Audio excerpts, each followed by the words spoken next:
Tuhan bersamamu. Dan bersama rohmu. Inilah Injil suci menurut Santo Matius. Muliakanlah Tuhan. Dalam khotbah di bukit berkatalah Yesus kepada murid-muridnya, "Jika hidup keagamaanmu tidak lebih benar daripada hidup keagamaan ahli-ahli Taurat dan orang-orang Farisi, kalian tidak akan masuk ke dalam kerajaan surga. Kalian telah mendengar apa yang difirmankan kepada nenek moyang kita, jangan membunuh. Siapa yang membunuh harus dihukum. Tetapi aku berkata kepadamu, setiap orang yang marah terhadap saudaranya harus dihukum. Barang siapa berkata kepada saudaranya kafir, harus dihadapkan ke mahkamah agama. Dan siapa yang berkata jahil harus diserahkan ke dalam neraka yang menyala-nyala.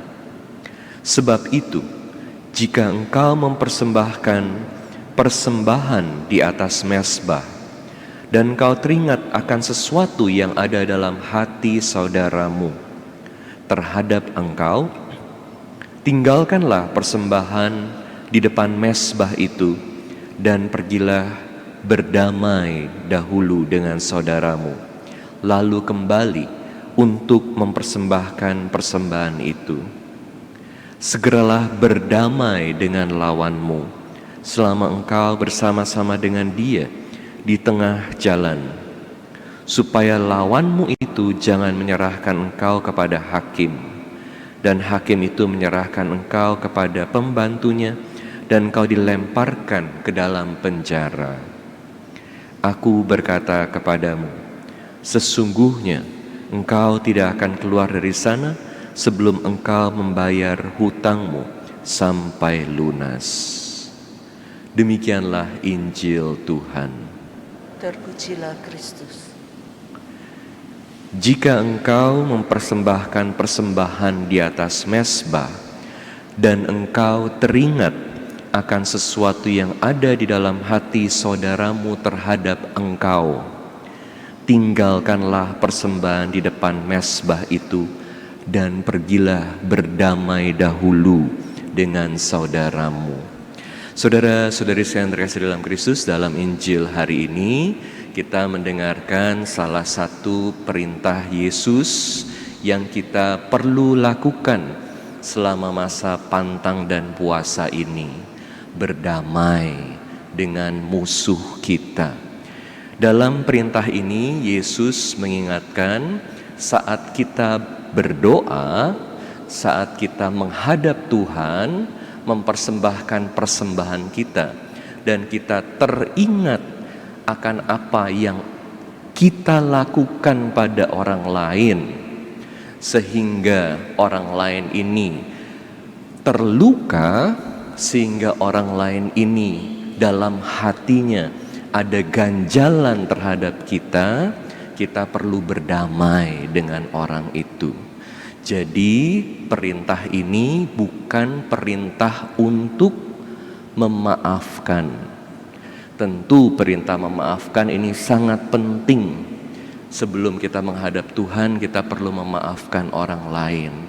Tapi perintah yang juga sangat penting adalah perintah untuk minta maaf.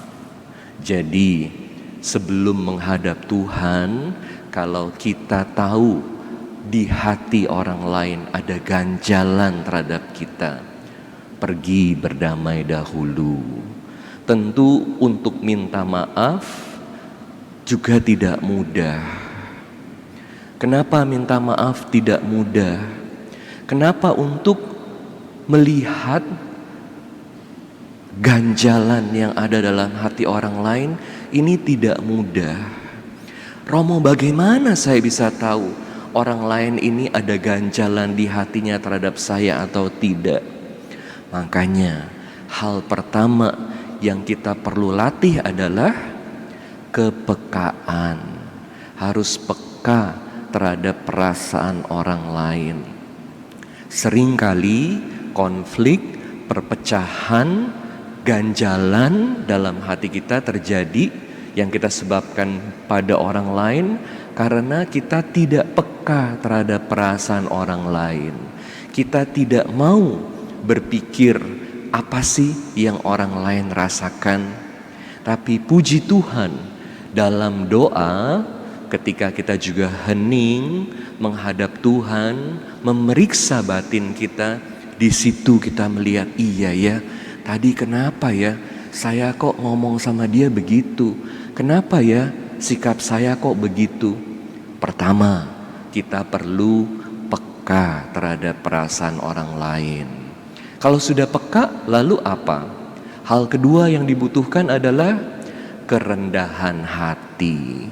Seringkali jadi sangat sulit untuk minta maaf karena kita bertahan. Enggak, dalam situasi ini saya tidak salah, dia yang salah. Aku begini karena dia. Nah, jadi butuh kerendahan hati untuk menyatakan, untuk mengakui bahwa iya, kalau ini ada perpecahan, ada konflik, ada ganjalan di hati dia, itu juga karena aku punya peran.